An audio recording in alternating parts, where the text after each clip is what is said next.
Salut tout le monde, aujourd'hui on se retrouve le soleil dans la gueule visiblement pour une courte story time, voilà, qui remonte à l'année du bac et aux épreuves de baccalauréat justement. Pour vous remettre en contexte, on est en 2012, j'ai 18 ans, si j'ai 18 ans, un peu insouciante, un peu je dirais assez enfantine en fait, très clairement. Pas du tout trop dans le côté adulte et j'étais dans une sale période de ma vie parce que des chichis, des blabla, des garçons, voilà, tant des délires de merde. Et à cette période, et vous savez, il y a la semaine juste avant le bac qui est banalisée pour qu'on puisse réviser. Et moi pendant ce temps-là, j'avais une pile de livres sur mon bureau chez mes parents qui m'attendaient indéfiniment. Et moi je passais toutes mes journées de toute la semaine chez un ami à regarder Doctor Who, voilà, et à découvrir la série qui était formidable à cette époque. Et puis les jours passent et je passe du bon temps et arrive le week-end et à un moment, bon, je vois tous ces livres, j'ai très vaguement révisé, hein. Je pense même pas trop avoir ouvert plus de 2 livres et je n'avais pas ouvert ma calculatrice non plus et je suis arrivée un peu aux épreuves du bac avec ma calculatrice en mode de ah c'est vrai, il y a des formules dedans formidables, ça m'a un peu sauvé clairement la vie.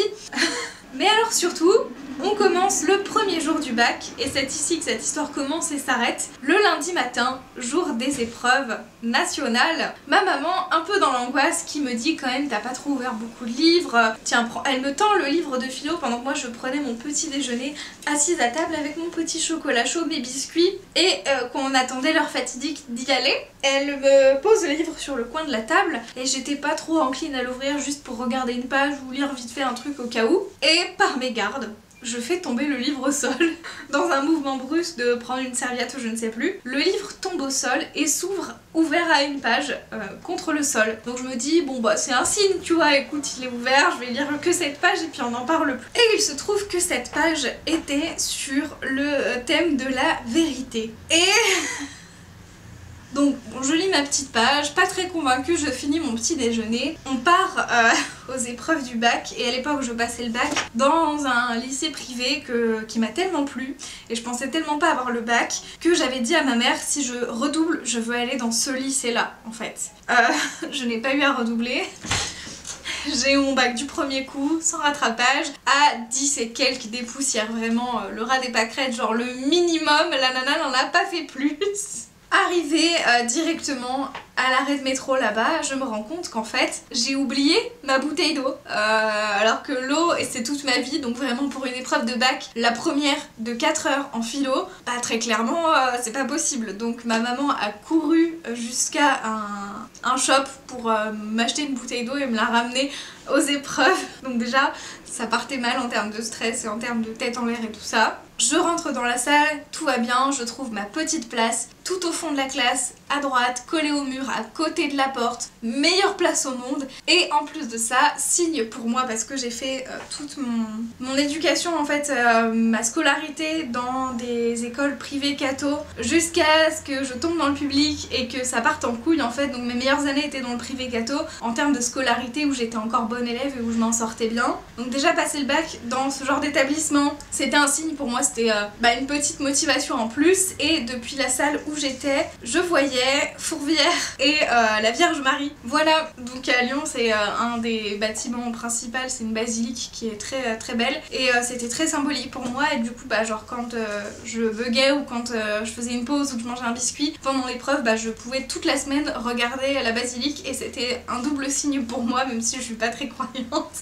Pour le moment voilà, on prend ce qu'on veut prendre quand on veut, donc je faisais un peu comme ça m'arrangeait. Et tombe le sujet, il nous le distribue, face cachée, on le retourne et là, je vais vous le lire parce que c'est les seules copies que j'ai gardées. J'ai gardé le sujet de mon bac de philo et mon plan que j'avais prévu ce jour-là avec ma petite feuille de brouillon rose. Je vous le donne en mille. Premier sujet, avons-nous le devoir de chercher la vérité? Sujet 2, serions-nous plus libres sans l'État? Et sujet 3, c'était un texte d'Émile Rousseau. Et j'adore ma petite feuille de brouillon parce que j'ai eu le temps de bien souligner en bleu, en vert, de faire des petites étoiles, de bien rédiger, de bien écrire et tout mon brouillon il est propre. Et tout en haut j'ai écrit ce qui compte c'est le chemin pas le résultat.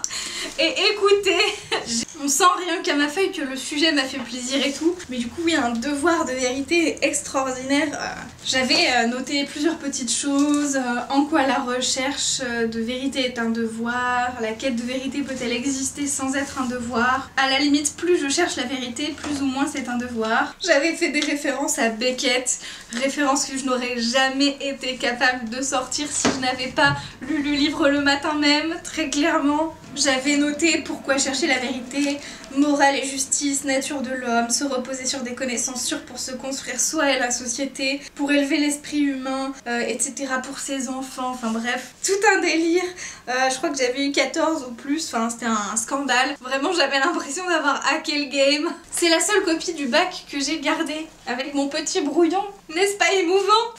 Donc voilà, je suis plutôt contente en fait, voilà, je suis très contente parce que c'est toujours un souvenir de bonheur. Voilà, c'est j'ai commencé mes épreuves par ce coup de chance, par ce cul bordé de nouilles, et voilà, on m'a toujours dit que j'avais de la chance et ça m'était jamais arrivé vraiment d'avoir de la chance aux examens, et pour une fois dans ma vie c'est arrivé, donc je peux le dire. Avoir autant de chance, c'est un sentiment encore mieux que tricher et ne pas se faire prendre, je pense. Il n'y a pas meilleur sentiment que de juste, par hasard, par coup de chance, avoir révisé pile le sujet sur quoi l'examen tombe. Alors c'est arrivé plus tard à la fac, mais voilà, parce que j'avais fait des choix stratégiques et par rapport aux annales, alors que là pas du tout, c'était juste vraiment un coup de chance de le livre tombe, s'ouvre à une page et toi t'es juste en mode bah je vais lire cette page du coup, hein, on va pas chercher plus loin. Et finalement ça m'a servi et ça a été de bon augure pour la suite de mes épreuves, ça m'a mis dans de bonnes conditions, ça m'a redonné un peu de motivation alors qu'au départ j'étais vraiment dépitée face à ces épreuves du bac et à cette période et au fait de grandir et de valider et de passer en études supérieures et voilà, c'était toute une période qui fait que, et c'est ce souvenir qui m'a marqué parce que c'est l'un des rares souvenirs positifs que j'ai de ce moment, de cette période. Donc j'espère que cette story time vous aura plu, n'hésitez pas à me raconter vos histoires dans les commentaires si vous avez des trucs en rapport, si vous voulez me sortir une histoire qui n'a rien à voir et que vous avez envie de partager, n'hésitez pas. Et moi je vous retrouve du coup dans les prochaines vidéos, on sait pas si c'est bientôt, hein, toujours pas, hein. Un jour je vais me pencher 2 minutes et réfléchir à une nouvelle outro pour ces vidéos. Prenez soin de vous, ciao ciao.